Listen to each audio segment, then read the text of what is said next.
Welcome to the Farm and Home Show. I'm Kristin Hildabrand, and joining in with us today in the studio is Clara Taylor.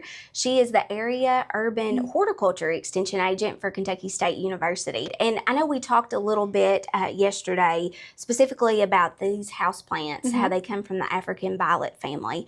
And I know when people get at home, it's like, okay, the next big question is how do I specifically care for these family of houseplants? Yeah, so I think the most important thing to consider is light. They need that bright morning sun to be able to produce their pretty blooms and to keep that going in the east-facing window. And then after the morning is over, they do like to be in the most bright indirect light possible. Your African violet specifically needs a lot of light to bloom. If they're not getting that bright morning sun, they need artificial lighting to get them to keep blooming and be healthy. You know, a lot of times in the winter time, we don't get a lot of light just because the time of the day is shorter, not as much light. So I guess you have to look towards other light sources at that time of year. Sometimes, yes. Yes. Yeah. So most of them I water once a week.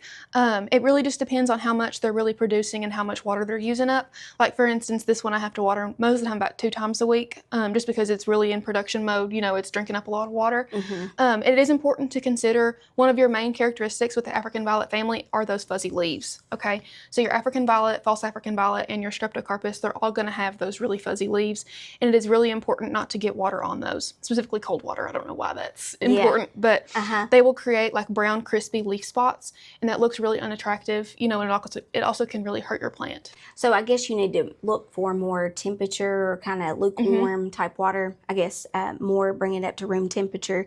I'm glad you mentioned that because, you know, some of these plants can be a little finicky. Yes. And it kind of goes back to their origins, I would think. Yeah. Yeah. Talk to us next. I know a lot of people ask about water, but then they also, how often do you have to fertilize with these being in bloom too? So I like a really diluted phosphorus, a high in phosphorus percentage fertilizer.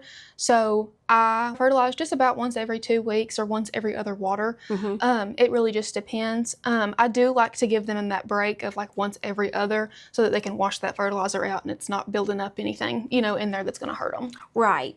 And I know sometimes that can build up on the inside walls of your containers too. There's a little bit of that fertilizer buildup.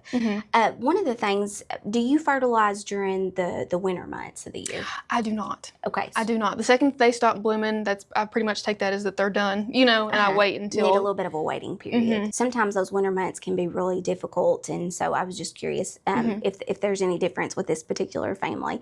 So I know that you specifically mentioned about the light, the fertilizer, and the watering, but are there any certain care else that probably helps these keep them happy and attractive?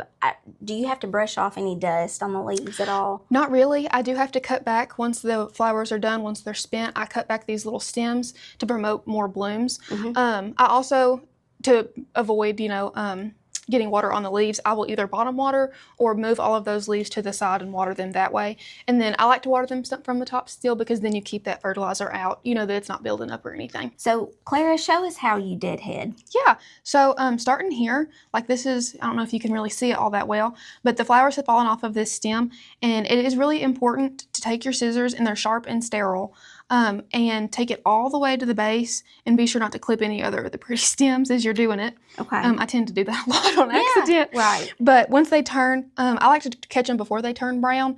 I think that just helps promote all those pretty blooms to keep coming back. Gotcha. But yeah, and so then that's what your little stems look like once the flower has fallen off, and that's what you look for. Right. And, you know, when you water too, do you have drainage holes specifically in some of these? Yes, they all have drainage holes. And then they really need a well-draining soil because anything in the African violet family, they are going to be prone to root and crown rot. So it's really important to keep that good aeration in there. Right. And I noticed that with your other over there, you've got like a little tray to kind of hold your water. Yes. Do you just remove that after you water too? Yes. So I try to dump out, so like in a pot like this where it has that built-in like saucer tray, you have to remember to tip that over so it's not constantly having wet feet. Yeah, we definitely don't want to see any of these beautiful houseplants pass us by or get a disease. So Clara, thank you so much for all the tips today. We hope you enjoyed the segment right here on the Farm and Home Show. And if you have any questions, make sure to reach out to your local extension office, and we'd be glad to put that information right in your hands. So catch us again here next time, and we hope to see you then.